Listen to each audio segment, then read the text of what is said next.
This is One Ogden.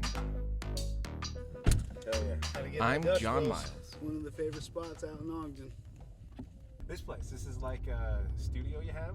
Oh yeah, for sure. It's going to be a studio, but also like independent artist hub. If say, I'm trying to get like several businesses together to use it as a hub for community. Yeah.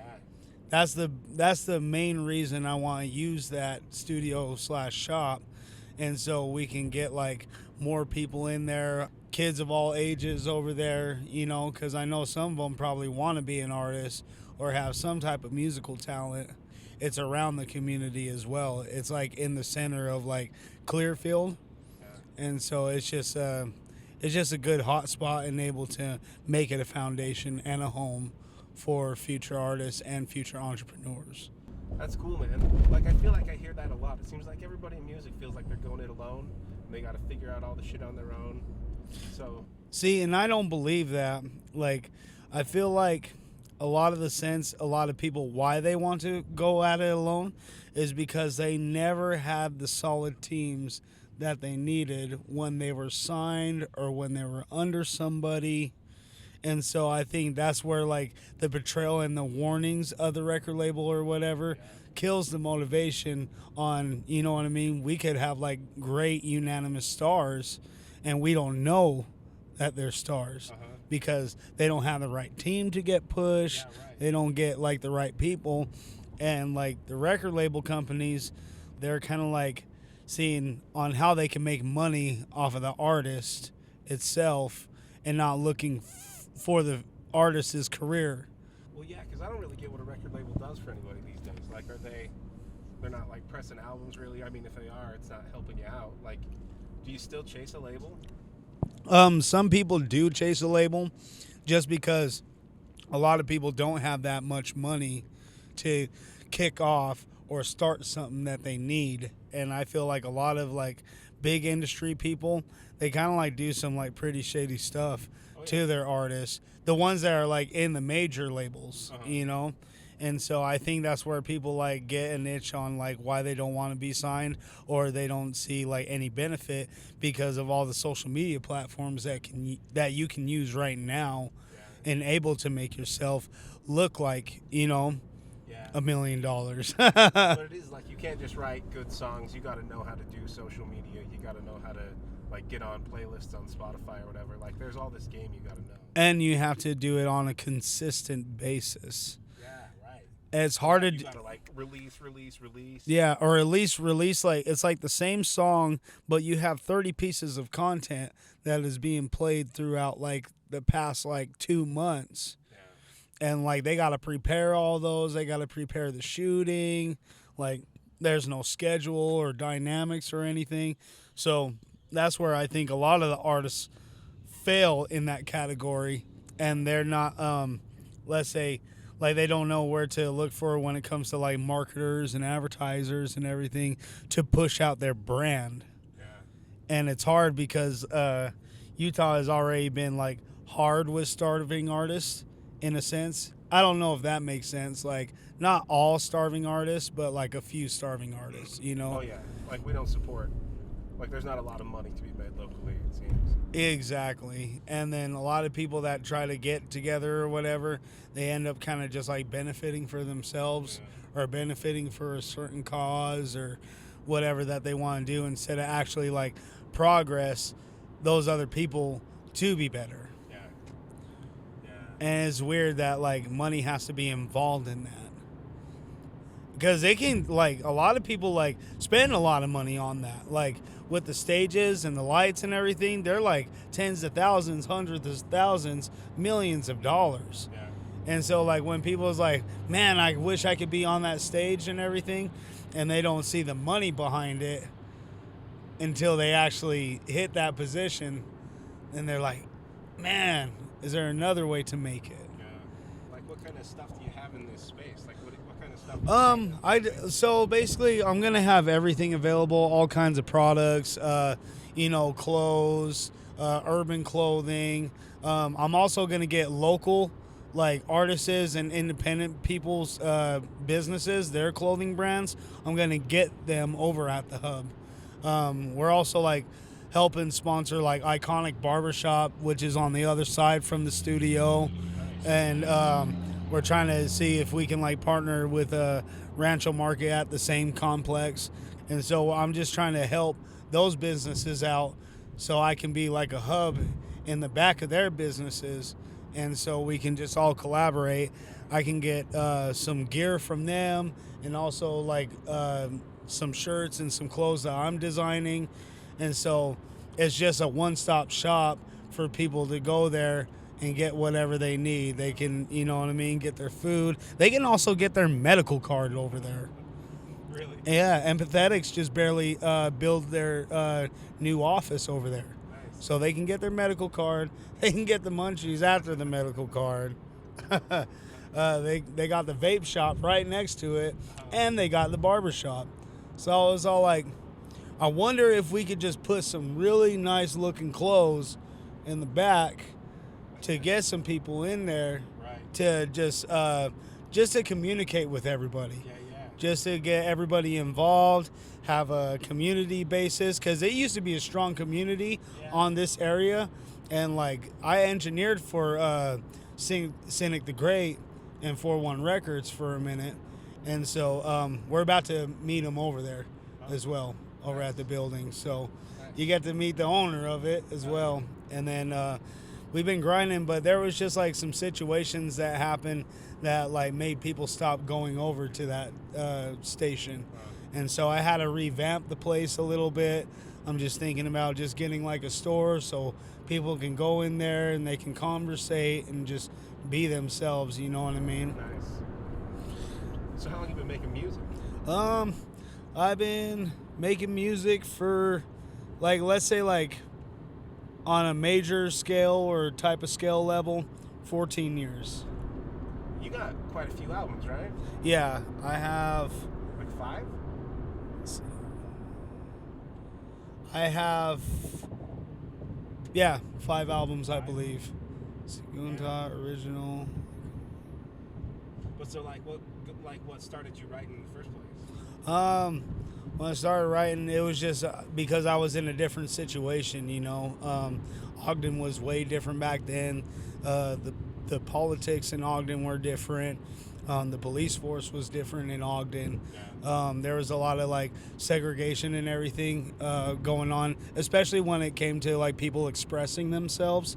So it was hard to express yourself because we were in an old time where, like, you know how the education system was kind of like picking and choosing like on how like people used on their skills. And so there was not a lot of graduates. There's a lot of people that kind of like gave up on themselves because there wasn't really like a motivation to them. Yeah.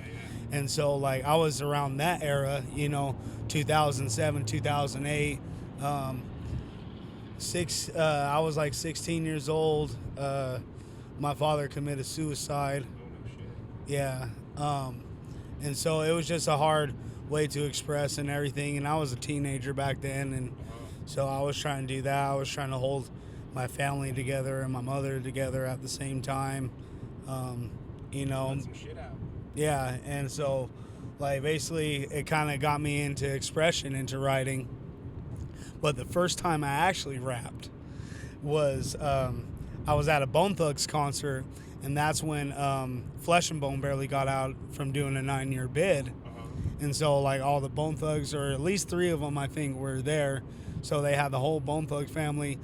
But I seen an opener over there, right? And this is like when like white rappers were like a mystery, you know? And so like people were like, oh, you must be Eminem or whatever. That's before like Ritz and like Yellow Wolf and Prof and all them started popping out. So it was just a different time of era to where I seen a person that actually like, he looked average. You know what I mean? He looked like an average dude on the street, and he was rapping on stage opening up for Bone Thugs. You know, and that was before I knew like the whole like stage or like pay for slots or anything like that, you know. But you were like, I could do that. Yeah, I was like, if he can do it, I can do it. Yeah. And so that kind of like really pushed me into it. And then yeah, it started from there, and then I started grinding myself and started getting the whole movement going on for like a solid minute, you know. Go Were ahead. you around like when there was a teaser scene and all that? Were you around for that? Teasers was, I think, at the beginning of shutting down, and then they went to Club 366 for a minute. That's right. Yeah, yeah. They're gonna reopen it, I guess, to another club now. Really? Yeah, but yeah, I remember like when they barely kind of like shut down teasers. I remember the Mojo days. Yeah. Oh, yeah. So like, you know what I mean? That's when I was like barely like 18. Right. Um, You're under 21 still. Yeah, they were doing like Battle of the Bands type of thing. Remember the Basement? Oh, yeah. The Basement was so good. I used to love the Basement. Yeah, I'm hoping that, what is it, Black Lung Society that's there and it's all ages now. I hope that they branch out and do some different kind of shows, like a hip-hop show there. They opened up a new venue? Yeah, it's like a little all-ages venue. Oh, man, we need to do something over there for sure. Yeah, I've been waiting for an all-age venue because it's a different energy, you know? Like, I like bar shows, don't get me wrong. I opened up for so many people and went to clubs and bars and big venues and everything like that. But it's just like, it's a different energy when, like, you go and perform, right, and you're at a small bar. People are just, like, mostly, like, drinking and everything, so they're just kind of vibing to the music, but they're not, like, really, like, paying attention and getting the response an artist needs. Right. So that's why I think we do need all age venues. No matter if the person is like old or whatever like that. Let's say like he is like 35 or something like that, you know, still a rapper or whatever. But I feel like we do need all age venues is because it gives inspiration to the kids to go do something. It's cost effective. Oh, yeah. Well, like you were talking about the community, like... But I think how we can rebuild the community is if we did all age venues, right, for like kids and everything. But they do like open mics, and so it would like even if they're on a Wednesday night, I know kids will go out on like a Wednesday night. Because there's nothing out here, right? What, out in Clearfield? Like Clearfield area. There's a Bicentennial Park like event center over here. Oh, you can, you know what I mean? Like, I guess, like, you could rent it out for, like, $500. Like, it's a big enough stage, you know what I mean? Yeah. Like, you can have, like, a cookout over there and everything, and it would sound magnificent, you know? But you just got to get the sound equipment and everything for it, because I think it's kind of dead over there. Yeah, it's mostly dead out in Clearfield. This is kind of just, like, more hub station. But, yeah, if we had all-age venues, they had, like, an all-age show that was, like, out in Layton or something like that by, like, Hillfield. And so if we just had like at the north part, just like how they do it over at Salt Lake, I feel like our music scene will grow and diverse a little bit. You can keep driving straight, yeah. I'm trying to spread like unity to the community into like back in our days where Ogden was like just basically like diverse and a mess and everything. There was a lot of people just beefing with each other. Right over here. What I wrote about was just like a lot of the struggles that I was going through at the time.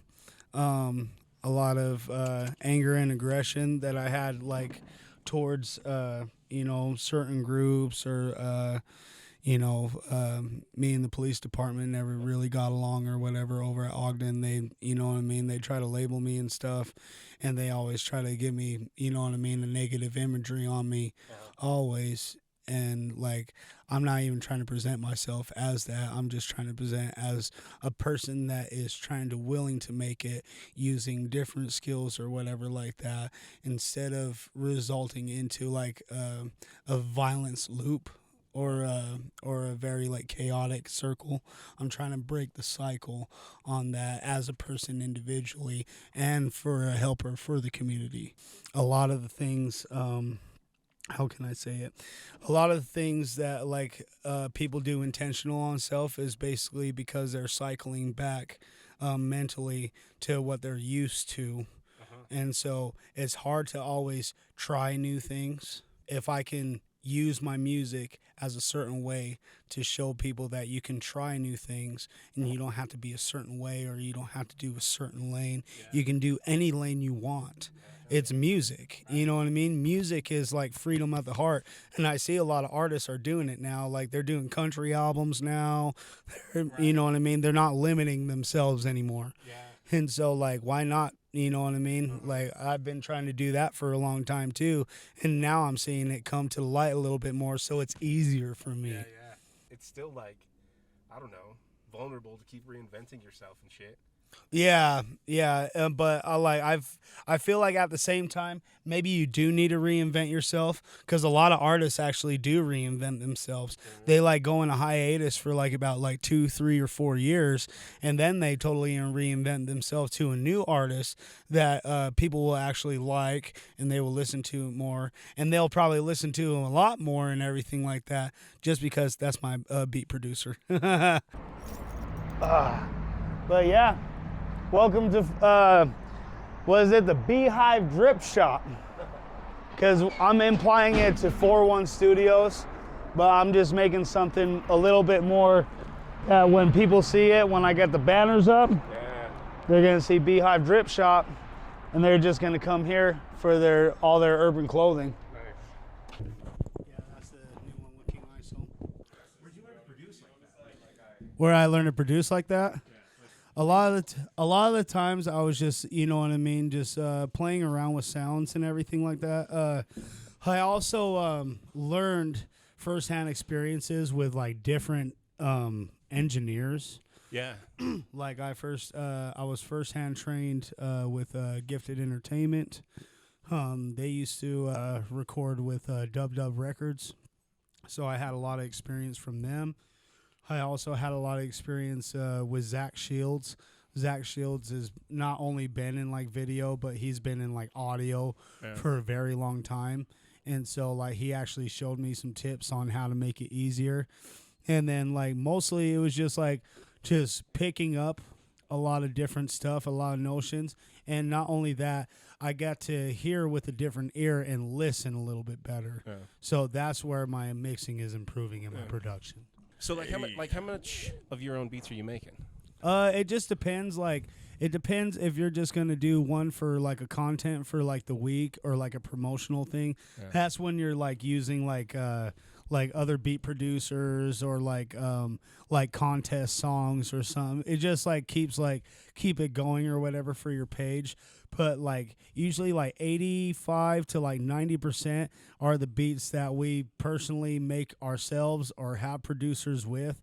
One of my people, True Mendez Beats, he made off of one of my songs called The Way with Jelani Harris on Iconic Volume 2 album.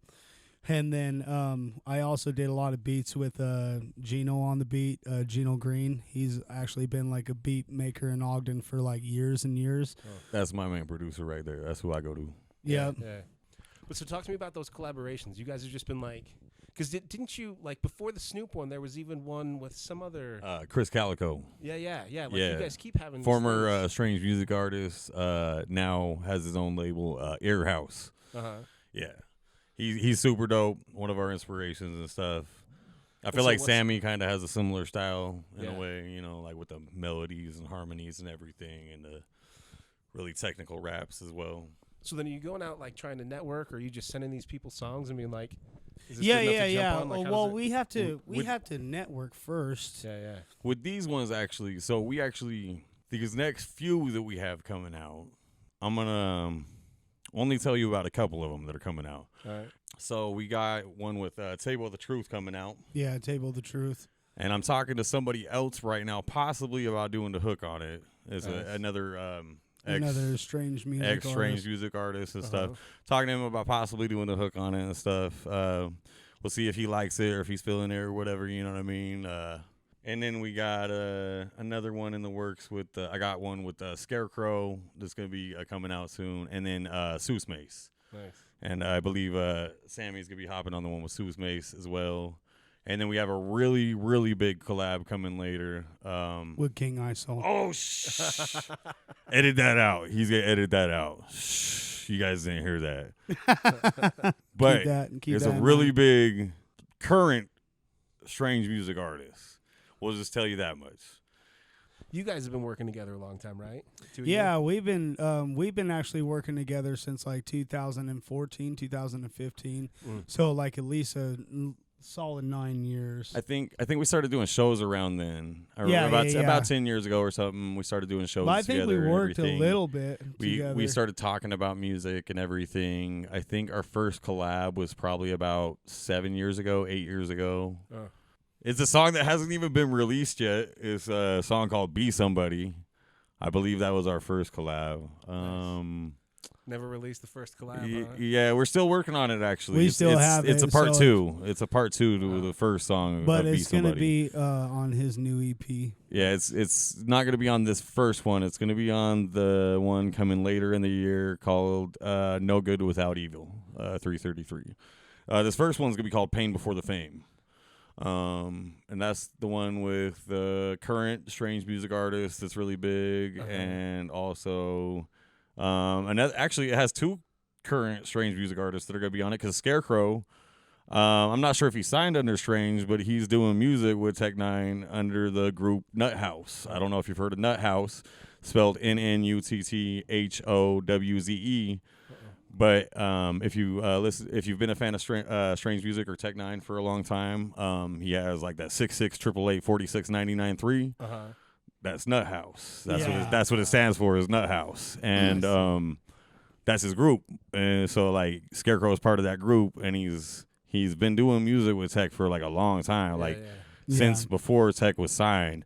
So this to me is huge. The fact that I'm like doing a song with somebody that's in Tech Nine's group and just being like, it feels like a childhood dream, like just come true and stuff. Like it's just Tech's crazy like that. Like he's just been finding a bunch of small acts and he puts on a lot of people, man. Like he put on like what was the name, Mr. Ice Pick and Dr. M. They played a lot of shows back in the day.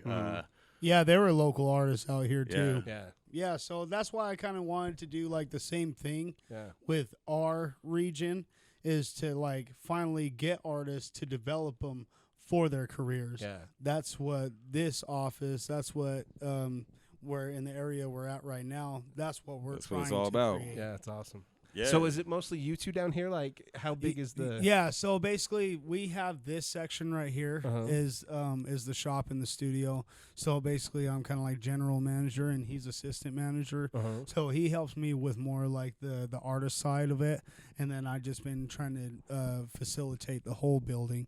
But on the across the hall from us, his Zach Shields studio and everything with videography, and like if you ever need like top quality music Really videos, good. Yeah. Really good. really good That's music quality. videos. So he's just right here too. He's right across the hall from us. Because you were saying that's the guy who does your videos? Yeah, he did a couple of mine. He did Clean Slate, and he also did Birthday. Yeah. We also have some in-house producers for me and Sammy as well. Sam Cortez and Brandon Price. They do some in-house videography and Like a bunch of shooting film and work. That's film cool. work and pictures and everything like that for us. So if you guys need that sort of stuff, you guys can hit them up too. They do that. Sovereign Creations or Creative Power Studios. So you guys are looking for artists to come down. Oh yeah, yeah, definitely. Yeah, we're all always artists- looking for new artists. All artists come down. Let me know. I'll put you on the schedule.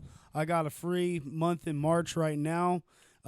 We got beats. We got visuals. You need content for your videos. We got that. They can learn some shit. Yep, we got a whole crew ready for them. We can help teach you how We to can help teach them like the basics of like recording. the basics of recording. We can do a mix and master 101 session. So it's just not, you're not just feeding money into a studio that you're thinking that your song is going to work or not work out.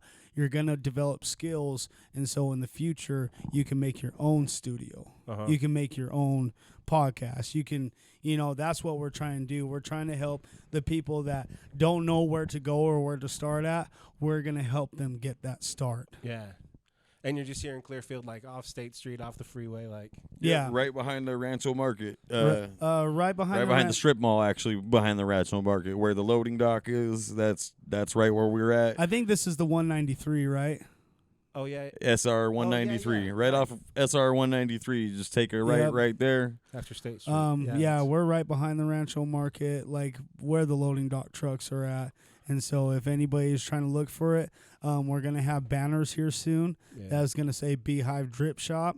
And so now they'll know where to find us. If you ever see a sign that's called Beehive Drip Shop, just to let you know, that's where we're at. That's where 41 Studios, Napalm Music resides. That's where everything Beehive resides. Drip is, you know. Sovereign Creations with the video. Sovereign Creations. They also do 3D animations and stuff. We're going to have podcasts here ourselves as well. Yeah.